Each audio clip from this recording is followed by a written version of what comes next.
Bassirou Diomaye Diakhar Faye, son Excellence, a présidé l'Assemblée générale de la coalition Diomaye Président.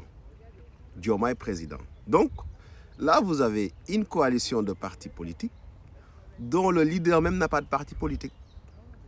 Parce que moi, ce que je comprends en politique, c'est que quand vous partez dans une coalition, vous partez avec votre parti.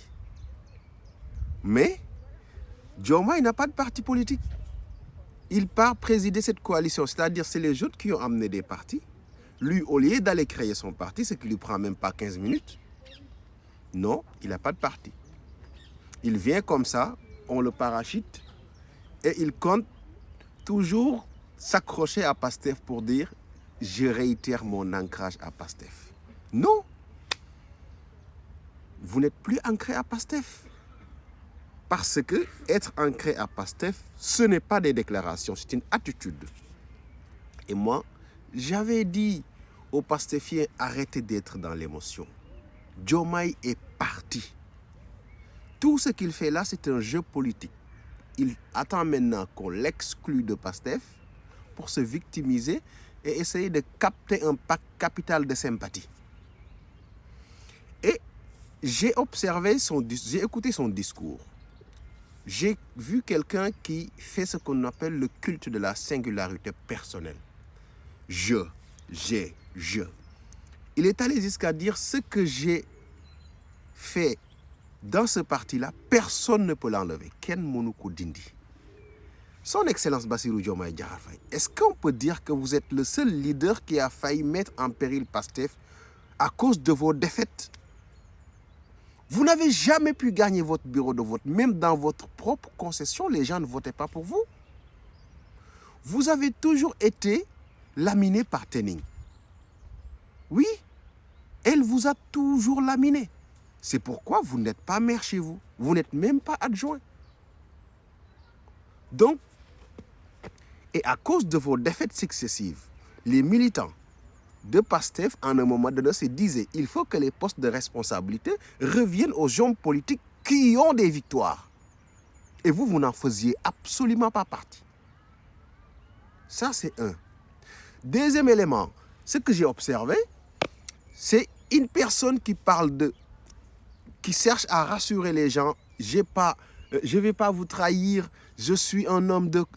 Non, le terme trahison n'avait pas sa place là-bas si les choses étaient bien faites. Parce que là, vous étiez en face d'une assemblée qu'il fallait rassurer. Et cette assemblée-là doit avoir peur de vous. Pourquoi? Parce que si aujourd'hui, vous tournez le dos à Ousmane Sonko, avec toute l'histoire qu'il y a derrière, vous avez le nom de votre maman chez lui, le nom de sa mère chez vous, vous avez un homonyme chacun a donné un nom à l'autre. Vous avez dit qu'il s'est battu, vous vous êtes battu 10 ans pour l'amener au pouvoir et il vous a ramené au pouvoir en 10 jours. Et cette personne-là, vous osez l'abandonner. Certains même parlent de trahison. Est-ce que ça vous...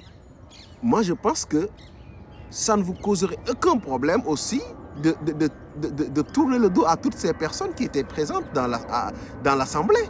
Oui, donc il vous fallait les rassurer.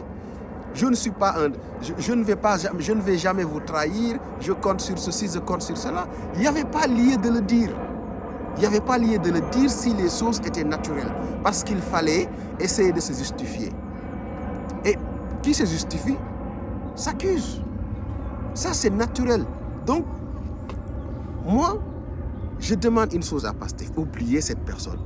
Et je pense qu'hier, tout est clair. Et sa phrase qui consiste à dire « je suis foncièrement ancré dans Pastef », ça, c'est de la manipulation.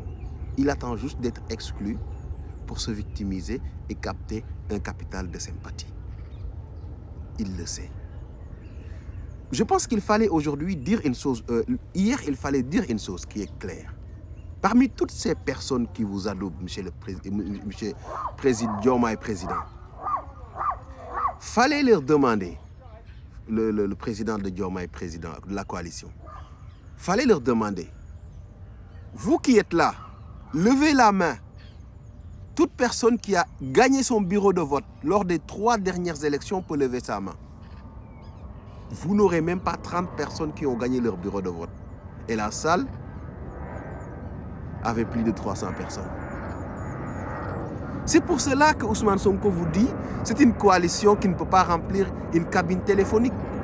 C'est de la métaphore ce qu'il vous disait. Ce n'était pas parce que vous serez plus important que un nombre supérieur à la quantité capable d'entrer dans une cabine téléphonique. Non, si vous voyez, et malheureusement, c'est ce que j'ai vu, même Mimi Touré, Abdourahmane Diouf et tous les autres, c'est comme ça qu'ils ont compris, mais ils n'ont rien compris. C'est une métaphore pour vous dire que toutes ces personnes qui sont là-bas sont d'une impopularité jamais vue dans l'histoire politique du Sénégal. Je vous prends l'exemple de Mimi Touré. Depuis quand Mimi Touré, moi je ne me rappelle pas d'une élection où Mimi Touré a gagné. Votre coordonnatrice, je ne me rappelle pas d'une seule élection où Mimi Touré a gagné son bureau de vote. Avant, elle disait qu'elle était de Grand Yoff. Elle a été laminée. Après Grand Yoff, elle s'est enfuie à Kaolack. Elle a été laminée. Maintenant, elle vient s'accrocher sur vous. Abdourahmane Diouf, j'en parle pas. Si son vœu était exaucé, aujourd'hui, il ne serait jamais président. Parce qu'il voulait que les élections soient déplacées. Oui, la date des élections soit déplacée. Ça, c'était son vœu. Il fait partie de ce qu'on appelle les candidats spoliés. Voilà quelqu'un qui n'a jamais gagné son bureau de vote de son histoire. Voilà quelqu'un qui ne parvient même pas à avoir des parrainages pour participer à des élections. Et monsieur le président, moi je vais vous dire une dernière chose. Vu votre histoire avec Pastef, même vos alliés n'ont pas confiance en vous. Oui. Même vos alliés n'ont pas confiance en vous parce qu'ils pensent que avec tout ce qui s'est passé avec Pastef, si vous osez tourner le dos à Pastef, ça ne vous causera aucun problème de les tourner le dos. C'est pour cela qu'ils attendent juste des décrets. Il faut les nommer. Et vous l'avez dit dans votre discours, ceux qui sont nommés et ceux qui ne sont pas encore nommés. Ceux qui ne sont pas encore nommés. Donc, dans cette coalition, il y aura d'autres qui seront nommés. Mais ce n'est pas grave. Au même moment, Ousmane Sonko est en train de supprimer des structures en tant que Premier ministre jusqu'à économiser 55 milliards de francs CFA. C'est-à-dire qu'aujourd'hui, avec cet argent économisé, l'État du Sénégal peut construire 55 lycées modernes à travers le pays. Imaginez l'impact que ça aura sur l'éducation nationale. Tout le monde n'est pas Sonko. Ce n'est pas parce que je suis militant, mais c'est une réalité, c'est des faits. That is fact. C'est ça la vérité.